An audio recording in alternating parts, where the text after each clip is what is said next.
รู้จักประวัติสหายพลเอกคำไต่ศรีพันดรประธานประเทศคนที่5ของลาวสหายพลเอกคำไต่ศรีพันดรเกิดเมื่อวันที่8กุมภาพันธ์1924ที่บ้านหัวโขงพะไย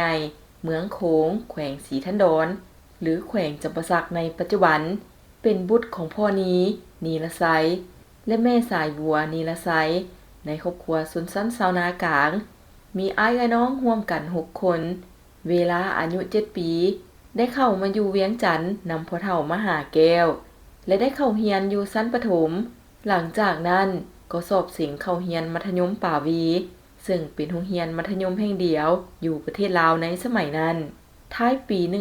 1941 ประธานคำไต่ศรีพันดรได้ตัดสินใจออกจากโรงเรียนแล้วเสิงเข้าเฮ็ดเวียกอยู่แขนงไปรษณีย์หลังจากนั้นไปเรียนต่อวิชาเฉพาะ2ปีอยู่ไซงอนหรือภาคใต้เวียดนามนครโฮจิมินห์ในปัจจุบันปี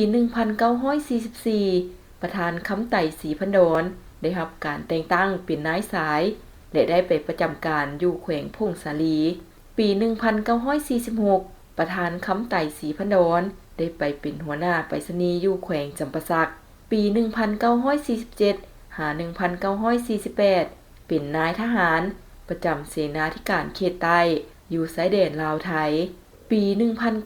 1948 หา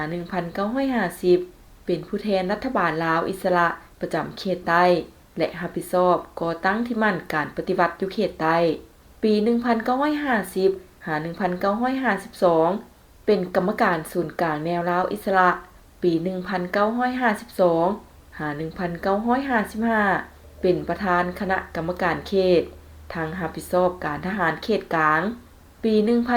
1953 ได้เข้าเป็นสมาชิกพรรคคอมมิวนิสต์อินโดจีน ปี 1955 หา 1956 เป็นเสนาธิการกองทัพฝ่ายประเทศลาว ปี 1957 หา 1959 เป็นกรรมการศูนย์กลางพรรคเป็นหัวหน้าห้องว่าการศูนย์กลางพรรค ปี 1959 หา 1960 เป็นกรรมการศูนย์กลางพรรคเฮ็ดหน้าที่โฆษณาอบรมและรับผิดชอบอยู่วิทยุกระจายเสียงของศูนย์กลางพรรคฝ่ายประเทศลาว ปี 1960 หา 1961 เป็นกรรมการศูนย์กลางพรรครับผิดชอบเวียกงานการทหารเป็นผู้บัญชาการสูงสุดกองทัพฝ่ายประเทศลาว ปี 1972 กองประชุมใหญ่ครั้งที่2ของพรรคได้รับเลือกตั้งเป็นกรรมการกรมการเมืองศูนย์กลางพรรคเป็นผู้บัญชาการสูงสุดกองทัพปลดปล่อยประชาชนลาว ปี 1975 ภายหลังยึดอำนาจการปกครองในทั่วประเทศได้รับการแต่งตั้งเป็นรองประธานสภารัฐมนตรีเป็นรัฐมนตรีกระทรวงป้องกันประเทศทั้งเป็นผู้บัญชาการสูงสุดกองทัพปลดปล่อยประชาชนลาว ปี 1982 หา 1986 กองประชุมใหญ่ผู้แทนทั่วประเทศครั้งที่3ของพรรคได้รับการเลือกตั้งเป็นกรรมการกรมการเมืองศูนย์กลางพรรคเลขาธิการศูนย์กลางพรรคเป็นรัฐมนตรีกระทรวงป้องกันประเทศและเป็นผู้บัญชาการสูงสุดกองทัพประชาชนลาว ปี 1986 หา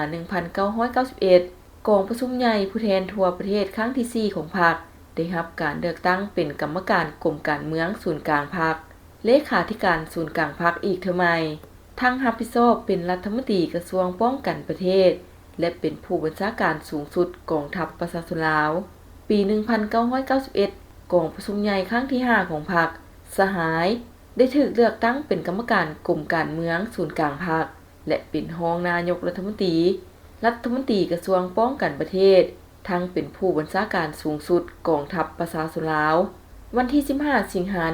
ม1991กองประชุมเทื่อที่6ของสภาประชาชนสูงสุดสุดที่2ได้แต่งตั้งสหายเป็นนายกรัฐมนตรีแห่งสปป.ลาววันที่24พฤศจิกายนปี 1992 กองประชุมครบคณะครั้งพิเศษของคณะบริหารงานศูนย์กลางพรรคสมัยที่5สหายได้ถูกเลือกตั้งเป็นประธานคณะบริหารงานศูนย์กลางพรรคและทั้งเป็นนายกรัฐมนตรี ปี 1996 กองประชุมใหญ่ผู้แทนทั่วประเทศครั้งที่6ของพรรคได้ถูกเลือกตั้งเป็นประธานคณะบริหารงานศูนย์กลางพรรค ปี 1998 ได้รับการเลือกตั้งเป็นประธานประเทศแห่งสปป.ลาว ปี 2001 หา 2006 กองประชุมใหญ่ผู้แทนทั่วประเทศครั้งที่ 7 ของพรรคได้ถูกเลือกตั้งเป็นประธานคณะบริหารงานศูนย์กลางพรรคทั้งเป็นประธานประเทศแห่งสปป.ลาวปี 2006 ย้อนอายุเกษียณสูงเพิ่นจึงเสนอพรรครับบำนาญและได้ถึงแก่มรณกรรมในเวลา 10:30 นาทีของวันที่ 2 เมษายน 2025ด้วยโรคชรารวมอายุได้102 ปี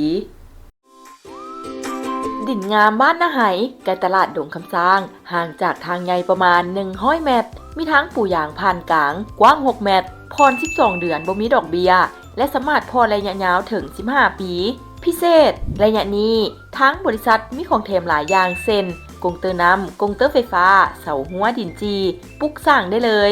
จ่ายครบมีใบตาดินครอบท้องให้พร้อมโทรเลย020 5992 6995 020 5504 3399 020 9563 4364